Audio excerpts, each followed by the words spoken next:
अक्सर कहा जाता है कि निर्धनता भ्रष्टाचार की ओर प्रवृत्त करती है, परंतु ऐसे भी उदाहरणों की कोई कमी नहीं है जहां संपन्न एवं शक्तिशाली लोग बड़ी मात्रा में भ्रष्टाचार में लिप्त हो जाते हैं। लोगों में व्याप्त भ्रष्टाचार के आधारभूत कारण क्या हैं?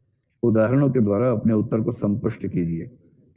हमने शुरू में किया था डिस्कस ना, तो मैंने कहा था कि भ्रष्टाचार केवल गरीबी से नहीं होता, नीड बेस्ड भी होता है, ग्रीड बेस्ड भी होता है। तो लालच भी तो एक कारण है, और उस लालच की व्याख्या करने में आप थॉमस हॉब्स का जिक्र करना चाहें चाहें तो, अगर आपकी रुचि हो तो आप उसका जिक्र कर दें, ठीक है।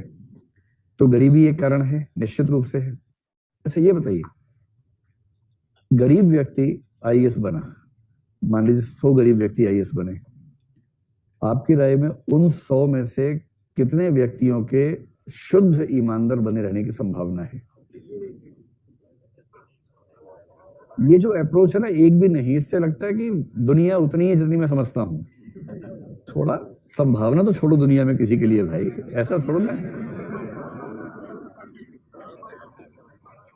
चलिए, मतलब 10 से लेकर 70 तक आ गया है इतना परसेंट। मतलब मेरे ख्याल से कम 1 से 5% तो है ही संभावना।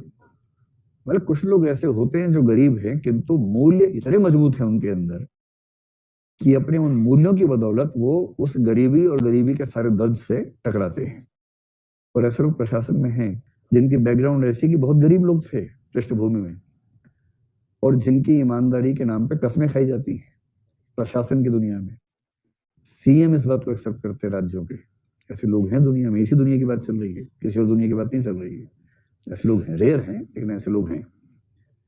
अब दूसरा बताइए, मान लीजिए 100 लोग ऐसे हैं जो मध्य वर्ग या उच्च वर्ग से थे, आईएएस बने।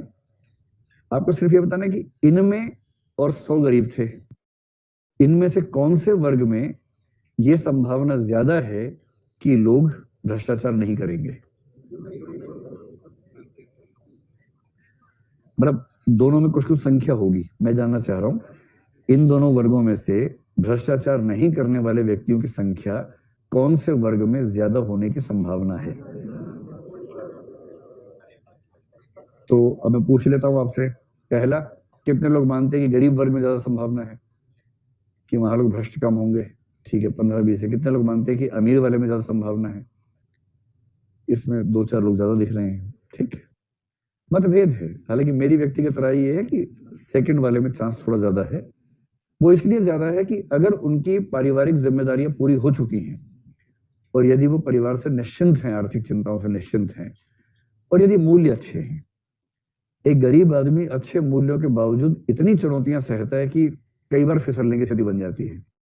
अमीर आदमी के पास कम से कम वो समस्या नहीं होती कि बार बार फिसलना पड़ेगा। उसके पास एक संभावना है कि चीजें ठीक हैं, बैकग्राउंड में सब ठीक है, परिवार में सब ठीक है, पारिवारिक चिंताएं नहीं है। इसलिए अगर मूल्य मजबूत हो तो वो बिना भ्रष्टाचार के ज्यादा आसानी से जीवन जी सकता है, क्योंकि दबाव कम है उसके ऊपर। इसलिए कहते हैं कि गरीबी भ्रष्टाचार की ओर बढ़ा है। स्वाभाविक बात है, अनिवार्य नहीं, स्वाभाविक, अनिवार्य नहीं है ना। हाँ, मतलब प्राय है ऐसा होता है। और अमीरी के बाद कोई भ्रष्टाचार कर रहा है, इसका मतलब वो मन से कमजोर व्यक्ति है, उसकी परिस्थितियां ऐसी नहीं थी।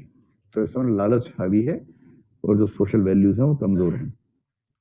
तो भ्रष्टाचार के अन्य कारण क्या क्या थे? हमने कहा था कि एक कारण इसका ये है कि समाज में भ्रष्टाचार को एक सहमति मिल चुकी है, स्वीकृति मिल चुकी है। धन हमारे सामाजिक सम्मान में सबसे ज्यादा महत्व रखने लगा है, एक पक्षी है इसका। फिर राजनीतिक इच्छा शक्ति बहुत कम है इसके विरुद्ध। कानून हमारे कैसे हैं? बहुत अच्छे हैं। लचर किस्म के कानून है इस मामले में, लचर कानून है। प्रशासनिक कार्य विधियां सरल हैं या बहुत कॉम्प्लेक्स है? कॉम्प्लेक्स हैं। उन कॉम्प्लेक्सिटी से बचने के लिए व्यक्ति चाहता है कि समय बचाऊं, कुछ पैसा खर्च करूं, और सुविधा चाहने की वजह से वो ऐसा कर देता है।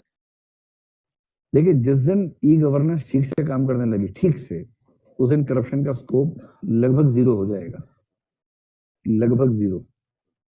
ई गवर्नेंस की ये वैल्यू है। मतलब भारत के लोग रास्ता निकाल लेंगे, उसके बाद भी इन पे मुझे कोई शक नहीं है उनकी प्रतिभा पर। लेकिन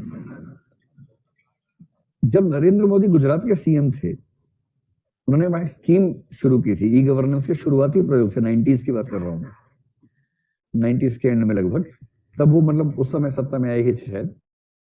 प्रयोग क्या था, जैसे मान लो कि किसी राज्य में कोई ट्रक घुसा सामान लेके, एक कंसाइनमेंट टैक्स लगता है, एक या जो उसको चुंगी कहते हैं वो तो लगता ही लगता है। उसमें घपला बहुत होता है कि मान लो ट्रक के अंदर मान लीजिए कि 5 क्विंटल का कुछ है सामान, अधिकारियों की साठ-गांठ है, दिखा दिया 1 क्विंटल, थोड़ा सा टैक्स आया, बाकी 4 क्विंटल में जो पैसा आना चाहिए था उसका 1/4 अधिकारी ने लिया, दफा-दफा किया, वो चला गया ट्रक। तो इन्होंने क्या किया, ई गवर्नेंस के शुरुआती प्रयोगों में से एक वो था, जहां जहां एंट्री पॉइंट थे वहां ट्रकों का रास्ता चेंज करवा दिया, और जहां ट्रक का रास्ता था वहां एक प्लेटफॉर्म बनाया जहां केवल ट्रक को जाके खड़े होना है, रास्ता सड़क पे ही है वो, और जैसे ही वो खड़ा होगा उसका वेट सामने मशीन में आ जाएगा पूरा, और वो जिस मेक का ट्रक है, जिस कंपनी का, जिस साल का ट्रक है, उस ट्रक का खाली ट्रक का वेट कितना होता है वो पहले से मशीन में फीड है,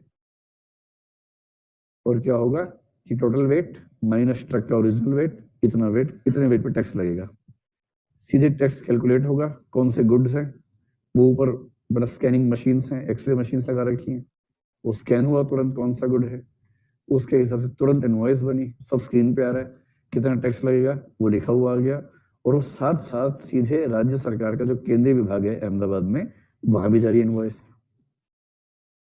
आप सोचिए जब इस लेवल पर चीजें आएंगी, वहां करप्शन का स्कोप बचेगा या खत्म ही हो जाएगा? मतलब ऐसे बहुत सारे डिपार्टमेंट्स हैं जहां करप्शन का स्कोप खत्म हो सकता है। आपको इससे खुशी हो रही है, दुख हो रहा है कि हम तो भी सरकार में आए ही नहीं थे, सब कुछ इसी समय होना था, 10 साल तो रुक जाते